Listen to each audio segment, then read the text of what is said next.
Rakuten is proud to present Elizabeth I, the new podcast about Elizabeth Taylor as the original influencer. She was famous for her impeccable style, and Rakuten wants to help you save on the styles you love. Shopping for the perfect holiday party outfit? Rakuten makes it possible with cash back, deals, and coupons. Save money at stores you love. Get started at Rakuten.com or get the Rakuten app. That's Rakuten, Rakuten.com. This podcast is intended for mature audiences. Listener discretion is advised.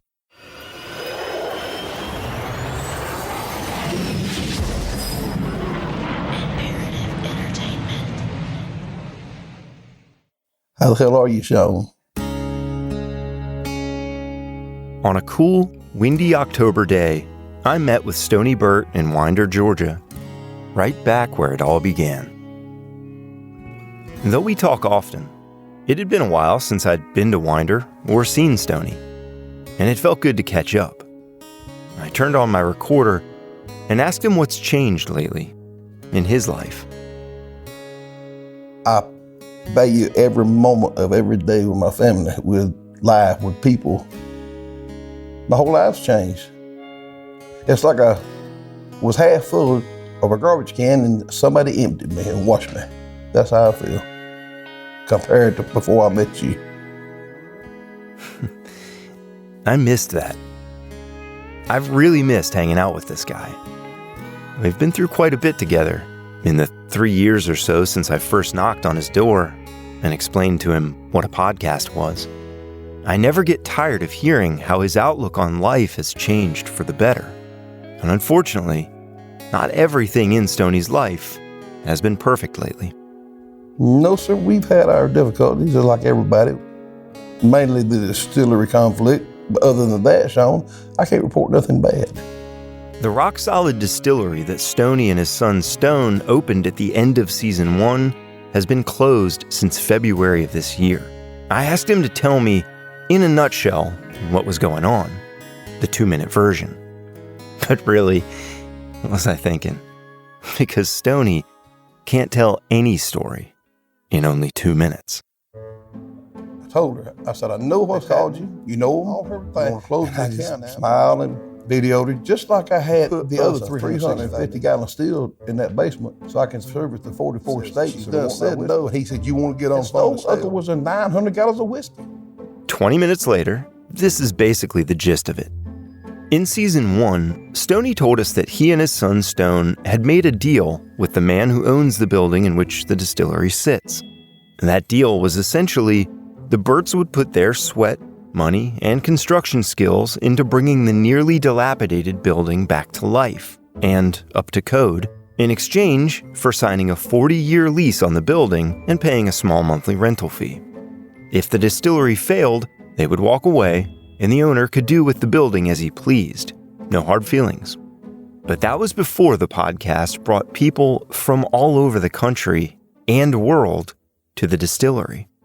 Not long after it was released, it seems the property owner must have thought Stoney was suddenly a rich man, and coupled with the rising real estate value of the now usable building, wanted to back out of their deal, and wanted Stoney and the distillery gone, or wanted a lot more money. But Stoney and his family weren't going to back down without a fight, and it got pretty ugly. For the next year, the men had the women in that family ride by every day, shoot birds, cuss customers. I mean, mentally torture us. There's over 300 police reports. They would call every day. It was a joke. So we endured the next year of that. And it went further than just intimidation. There was breaking and entering and theft involved, and they actually had the utilities cut off at the building. They cut the water off, broke into the building 3 times. Each time I'd call the police and tell them. The water, we had to go send to Dillard to get our water anyway, for our whiskey, but the municipal water we needed, we had to get that pumped in too. But we carried on. The toilet, take a gallon and a half flush. I just rigged up a drum system using my contractor skills and made it work properly. And we carried on. On and on and on. The harassment never stopped. It was hell. Sean, I've never had to eat that much crow in my life, but I had to endure that. Things got so bad that Stoney was arrested twice in one day for defending his distillery and his pride. And it got worse. The newly appointed city administrator for Winder refused to renew the Burt's license to produce alcohol because some of the paperwork was incorrectly filled out. Padlocks were placed on the front doors, and the distillery was closed. That was 10 months ago. They've been stuck in civil court ever since. She refused it for an invalid reason. We applied again. She refused it again. The Winder News asked her why. She gave them a different reason. The Atlanta Journal asked her why. She gave them a different reason. Local newspapers picked up the story of the feud between the two parties and showcased it on the front page, causing an outpouring of support for Stoney and his family. The people of this town, bar none, all law enforcement, city and county, have been absolutely good to us. It is strictly this new administrator. All I want is my son to get his license back and not have one personality to stop it just because she can. It really breaks my heart to hear this, knowing how hard this family has worked for this dream of theirs, how much Stoney loves meeting the people that visit the distillery and spinning stories for them, and how much his son Stone loves the art of making whiskey. It truly brings them joy, and every time I've been there, the patrons leave with a smile on their face and a story or two to tell. Stoney still greets people every week who've traveled from far and wide to Winder just to meet him, because he doesn't want to let them down. He shows them around town, gives them rides in his Torino Cobra, and recounts stories of his father's escapades. So, in this world, Sean, you do what you have to do to make a living. Me and Stone put our heads together. Construction's always been good to us. But meanwhile, I'm meeting at least 10 and sometimes 25 families from out of town when they call me at the courthouse or the old jail or somewhere, and I'll ride them and show them the sights and, sign their books and having the same fun I did. With any luck, it will all get sorted out one way or the other, and Rock Solid will reopen soon. And when it does, I'll be right there to share a drink with my old friend Stoney. From Imperative Entertainment, this is Season 2 of In the Red Clay.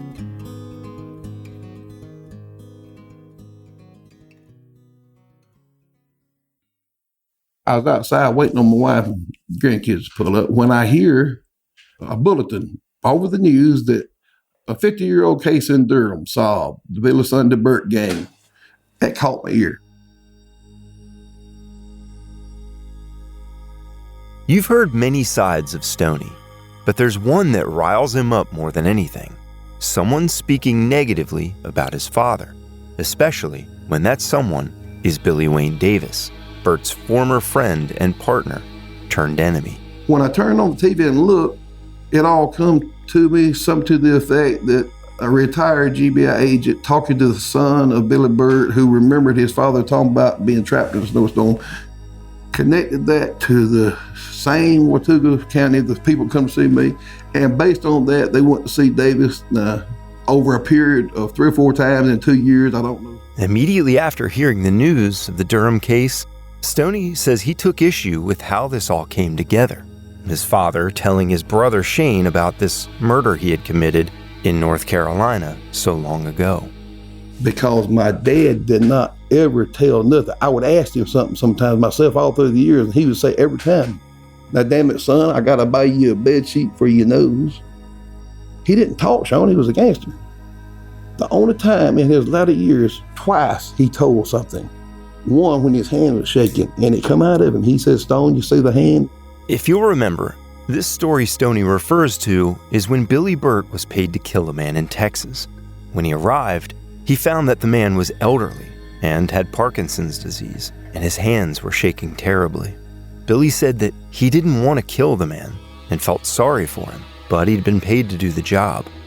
Besides, at that point, the man had already seen his face. He had told the story about the man he killed in Texas who was shaking just as bad, and that had been on him all these years.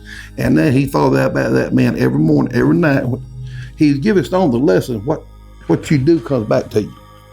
Later in life, Burt would develop Parkinson's himself, and looking down at his own shaking hands was a constant reminder of the man he had killed.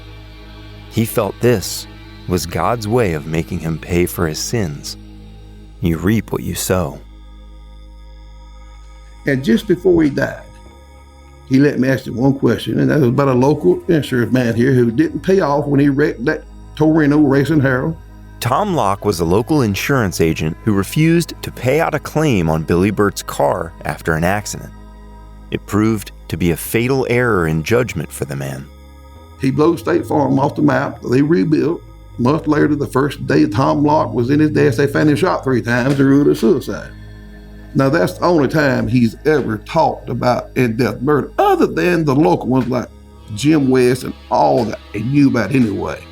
I figured it out. He could not keep it from me. The only thing he told me outright was if I got something wrong. As far as talking about a murder out of state, no. He would not dare influence my baby brother, who he took on himself such guilt about having to leave him at age 2. He might have went and seen my father 3 times in the last 18 years he was living. And the last thing my dad would do would tell his youngest son about a damn murder.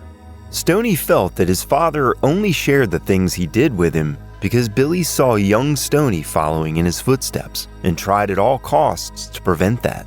The things he told were used as lessons of what not to do, but it wasn't in Billy to discuss his crimes otherwise. That's why I call it rock solid, the book. Everybody associated with him died of natural causes in old age. He never taught. Never taught, much less tell my brother and mess up his young mind. I mean, what father's going to tell his young son that he's so eat up with self-guilt about having to leave? Something horrible. Stoney tells me that with his brother Shane, things were different. Shane wasn't old enough to idolize their father the way that Stoney did at the time of Billy's arrest. Because what would be the point? It wasn't like when he told Stone why his hand's shaking, he regretted killing that man. If he'd have told Shane that, it would have been no point but bragging. Impossibility. From everything I do know about Billy Burt, Stoney is right. He was tight-lipped, a true gangster to the very end. By his own admission to Stoney, Burt killed over 100 people, with law enforcement being able to tie 56 of those to him. But he never gave details of those murders to anyone or confessed anything specific. Not to Bob Ingram, the GBI agent involved in the murder case he was eventually sentenced to death for. Not to Jim West, his greatest adversary in law enforcement. And not even to Sheriff Earl Lee, who ironically became his closest friend later in life, taking him off of death row to be baptized in a public church. But I didn't know at that time Shane had been to Bob Ingram trying to get him to help him write a book for my mother, building her up to be the true hero of the family as far as us being raised and the money thereof, working 4 jobs, getting married when she's 12, all that crap. I didn't know that. The few times he did admit to anything was at his murder trial for the 1973 deaths of Reed and Lois Fleming, when he confessed to the murders of Warren and Rosina Matthews. Even then, that was purely done to implicate and take down his former partner in crime, Billy Wayne Davis. He told very little, even to Stoney. So, does it make sense that he would just blurt this out to his youngest son, Shane, who was only 2 at the time of his arrest, that he had committed a triple homicide? What would be the benefit in that for Billy or for Shane? I've reached out to Shane and have not heard back from him yet. For Stoney, this goes much deeper. Not only does he not believe his father ever told this story to his brother, he also doesn't believe his father was even at the Durham house. Billy Sunday Burt had a way of doing things. This just didn't fit.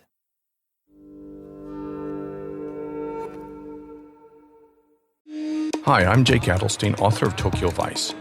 I've been covering Japan's criminal underworld for 30 years, and I've seen more people disappear than I'd care to, including my old accountant, who, as it turns out, was getting up to a lot more than taxes.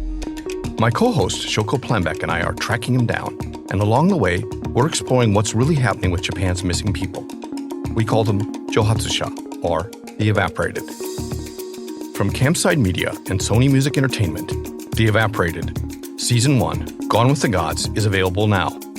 Subscribe on Apple Podcasts to binge all episodes or listen weekly wherever you get your podcast. In the early 2000s, the head of a struggling company is desperate to turn things around. So he tries something a bit different. What if you got rid of stuffy workplace culture and replaced it with fun? It's the brainchild of a man named Tony Hsieh, CEO of the online shoe store Zappos. Zappos is now so successful that last fall Amazon paid $1.2 billion to acquire it. But Tony isn't satisfied. He doesn't just want to build businesses. He wants to build worlds.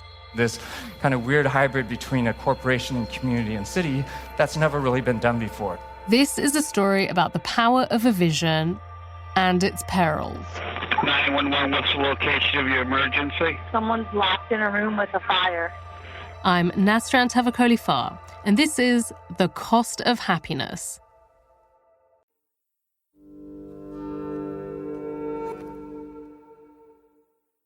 I heard something that to put Billy Burt's name on it is a joke. And what Stoney means by this is that his father wasn't as sloppy in his work as what the Durham crime scene would suggest. If the motive of the murder was money, why would a bag of money be left behind? Why take silverware, only to leave it in the getaway car? By this point in his criminal career, Burt would not have been nervous committing this crime, as would an amateur.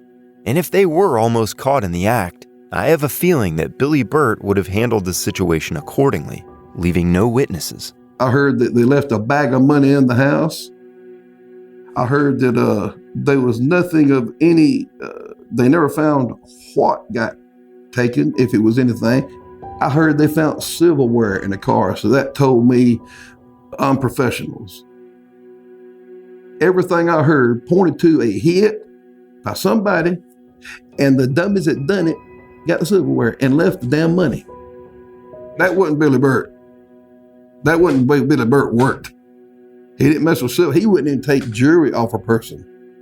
No. Billy Burt was good at what he done, Sean. I'm not bragging about that, but let's face it, the man killed for 15 years and they couldn't touch him, over 100 people. He don't steal silverware, and he does not spend the time to drown 3 people when he just kill them. By 1972, Billy Sunday Burt was a killing machine. Cold, calculated, methodical. He was a professional hitman with one hell of a resume. He was extremely good at his job. There was a bag of money laying in plain sight, yet the intruders opted for the small amount of money in the Durham's wallets and a few pieces of silverware, which, again, were left in the getaway car anyway. That doesn't sound like Burt. And why were the Durham's bodies placed almost strategically in the bathroom, leaning on one another, almost as if placed like that intentionally? Virginia died by strangulation, yet she was placed leaning over the bathtub as if she were drowned, as Bryce and Bobby were. It feels more personal than professional to me. As I've reviewed the crime scene photos and reports, this really does not appear to have been done by professional contract killers, people who'd been doing this for years. And while the brutality of this crime does bear a strong resemblance to the Fleming murders in Rennes, Georgia, for which Burt was convicted, Burt denied taking any part in that, claiming it was Davis, along with Dixie Mafia members Bobby Jean Gaddis and Charlie Reed, who were responsible. And another big question, Stoney takes aim at Davis's claim that he was the driver in the Durham hit. Saying that Davis is a driver of anything is as ridiculous as saying Billy Burt was a driver. To the contrary, Sean, nobody ever killed in that whole group. Nobody except my father. He done the killing. He knew how to do it. He made it short and sweet to the point. And Davis. But Davis wasn't part of the group. And Davis was sadistic. I mean, he did do the Renz case. Him and Bobby Geddes did choke them people to death. And he was the very type that would do that Durham thing, that kind of thing. But to say Davis drove a car in any crime, if he was here, it pissed him off because that would mean he wasn't Jesse James. He was a flunky. What Stoney is saying is, why would someone of Billy Wayne Davis's intellect be reduced to the role of driver? Only the dumbasses drove cars, like Bobby Geddes. Surely his skills would be far better served inside the Durham's home, where every second and every move that was made counted. No, Davis considered himself equal to my father in all ways. He admired my father because my father put together such a team. Davis didn't have no team. He had himself. What he did have was financial backing. He had a raising. He didn't come up rough. He had an influential family.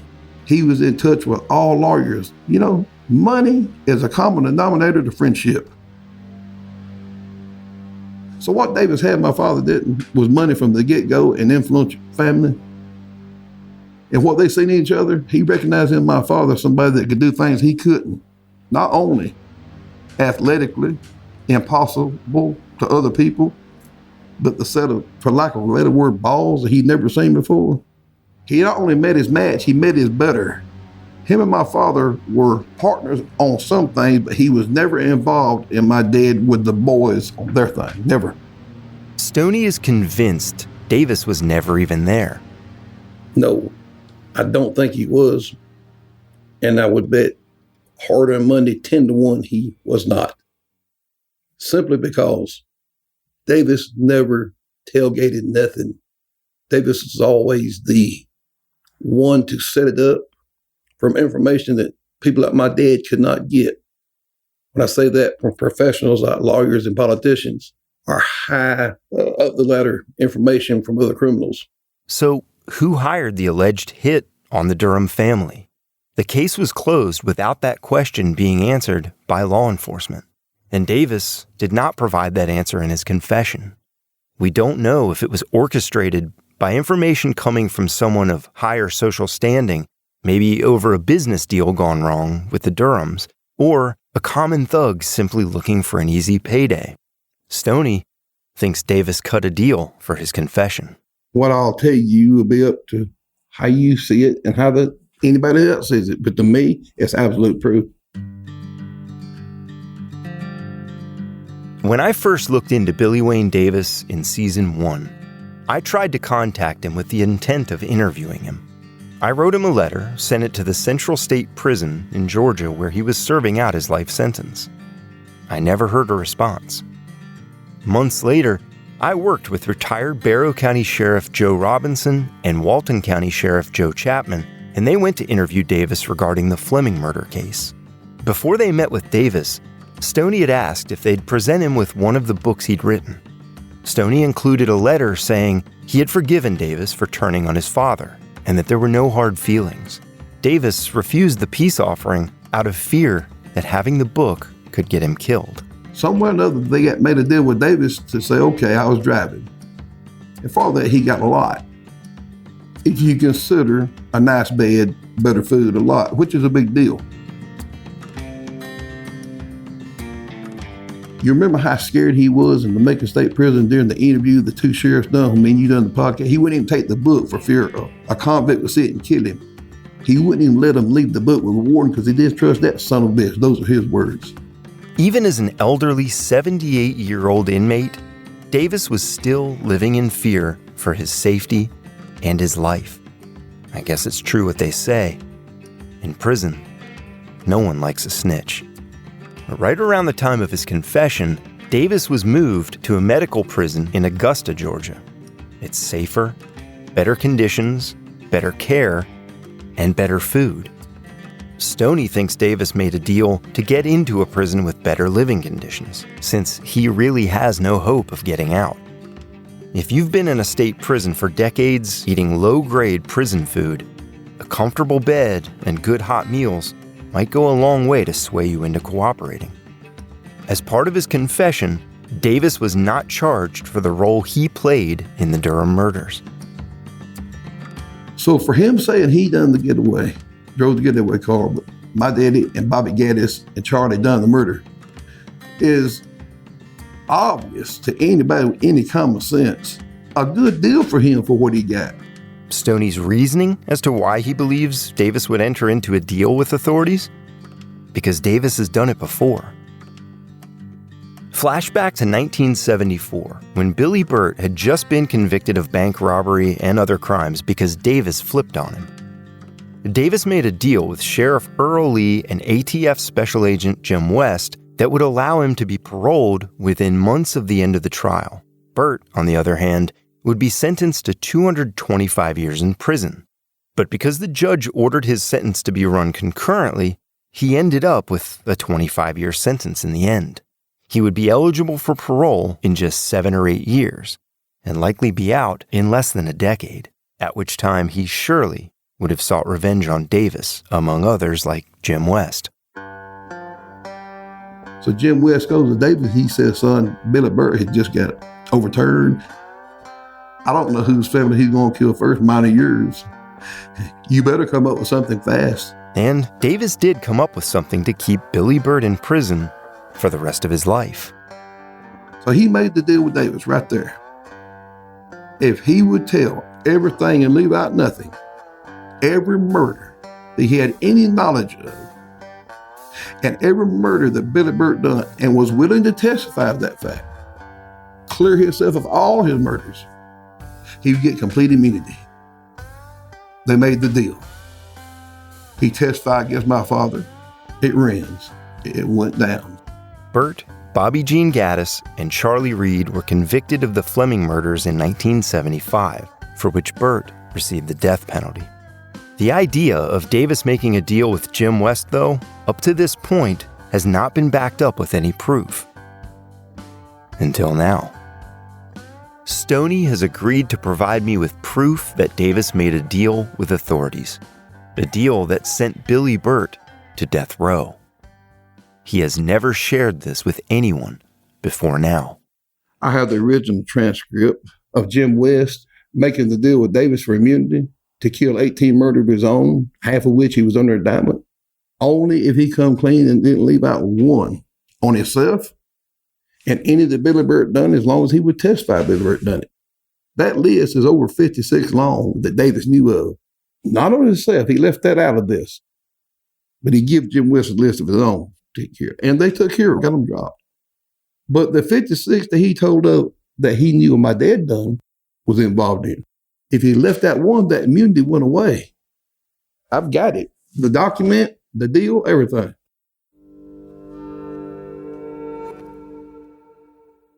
Influencer. It's a word that gets tossed around a lot these days. There is a woman who went the distance, who broke ground as the first true influencer by living a remarkable life. Her name, Elizabeth Taylor. I'm Katy Perry. This is the story of the original influencer.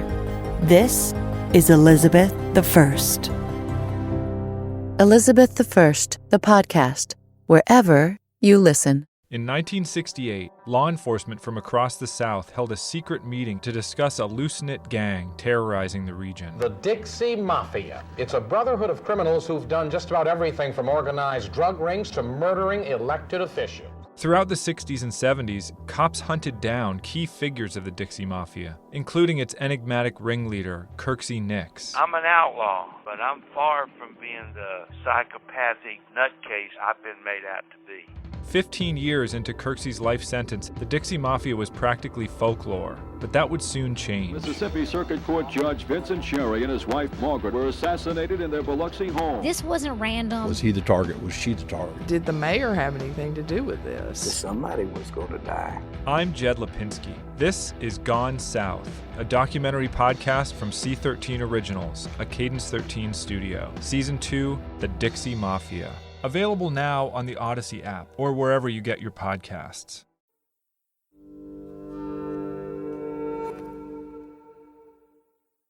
Davis revealed details of 56 murders that Billy Burt had committed all over the South. And Davis himself admitted to 18 murders he had committed in order to receive immunity. Stoney showed me the documents, and it is a disturbingly detailed account by Davis. So, here they are, the murders. The aged yellow paper Stoney pulls out is clearly from the 70s. It's old and worn. The edges are slightly frayed, as you'd expect from a 50-year-old piece of paper. The audio you're about to hear is Stoney showing this document to me for the first time. Out of respect for the dead, I've censored the names to protect their identities. Number one, 1957, Dublin, Georgia, kill a man with an axe. It's verified. Number 2, 71, no, see now.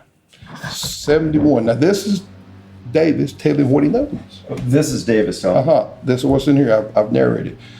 A girl named Sandra, white female, 27 years old. She was killed because supposedly of Davis, she was going to tell my mother about dating him. Number 3, 4, and 5. The other women that had informed witnesses about their names. Number 6, 5, 12, 71. Number 7. Now, I'm going to call that name as a family member. 8 was a security guard at the University of Georgia. Willie Hesterhead. Number 10. 11. I won't call that family because that's a gruesome thing, and that's for a later time. Stoney reads off names on this list, and it begins to really sink in that these are all people murdered by Burt. The list seems to go on and on. This official transcript shows that ATF Special Agents Jim West and Jack Berry, along with Douglasville Sheriff Earl Lee, were present in the meeting that resulted in this document. There were a few notable names missing from that list, though. The Durhams are on that list. Why would he leave that out? Especially if he was driving. He'd be the first he told. Think about it. His immunity depended on it. He told some gruesome stuff. At the time this deal was struck, the Durham case was only about 2 or 3 years old. That case, being a triple homicide, was a big deal.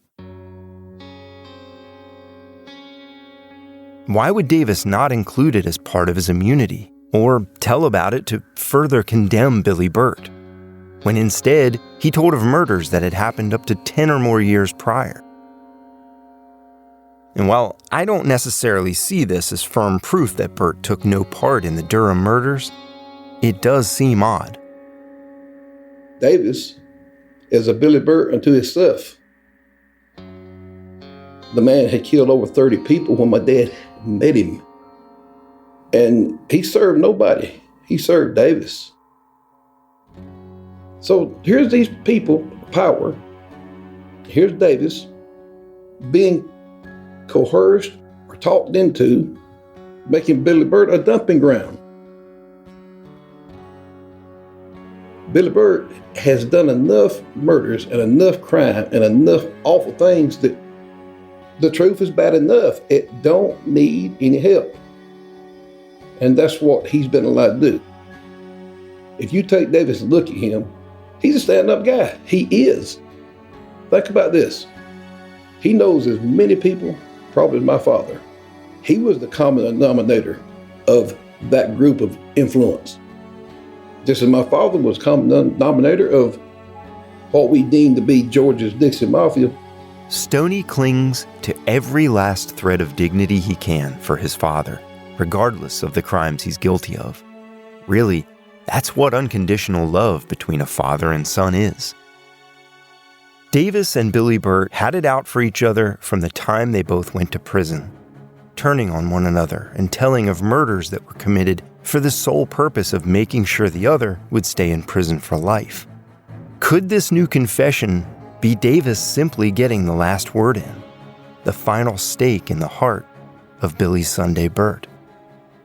Today, so many years later, there's no one left alive to call Davis a liar, other than, of course, Stoney. I'm not here to defend the honor of Billy Sunday Burt, my father. That was all the way through the first season was an emotional ride for me. I mean, I was holding on like a kid in a tornado. I didn't know what was happening to me. Everything that came out of me was spontaneous, and I had no idea it was going to change my life the way it has.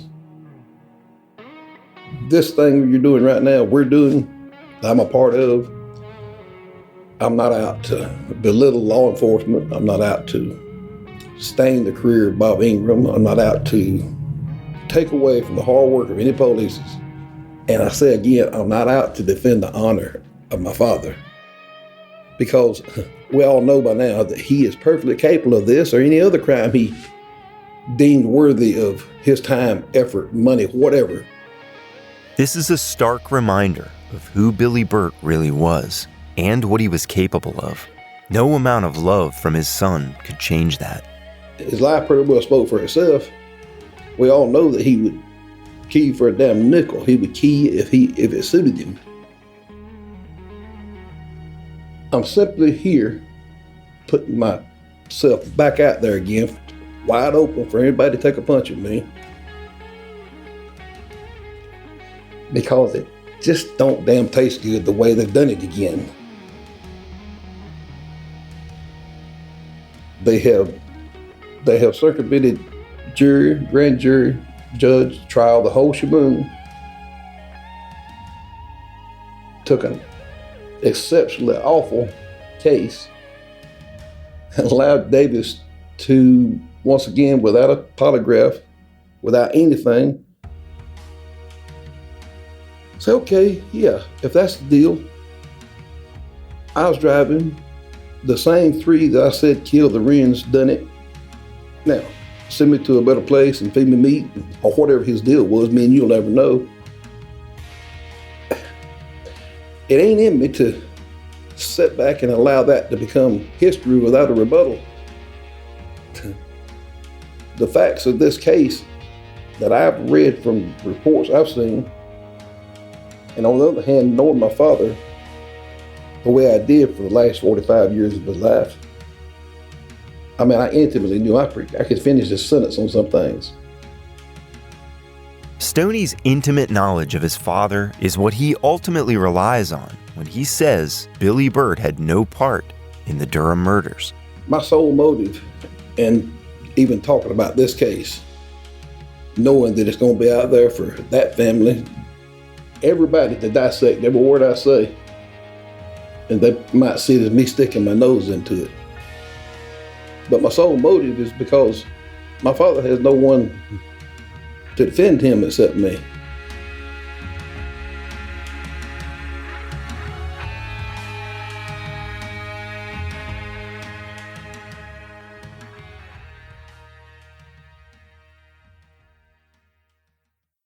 In the Red Clay is a production of Imperative Entertainment. It was created, written, and reported by me, Sean Kipe, and I wrote and recorded the original music score. Executive producers are Jason Hoke and Gino Falsetto. Story editor is Jason Hoke. Sound design by Shane Freeman. Cover art and design by Gina Sullivan. Season 2 of In the Red Clay, Durham, is a 6-episode series with new episodes available every Monday. To keep up with this and my other podcasts, follow me on social media at Sean Kipe. Have questions? Email us at podcasts@imperativeentertainment.com. If you like the series, tell your friends and leave us a review. Thanks for listening.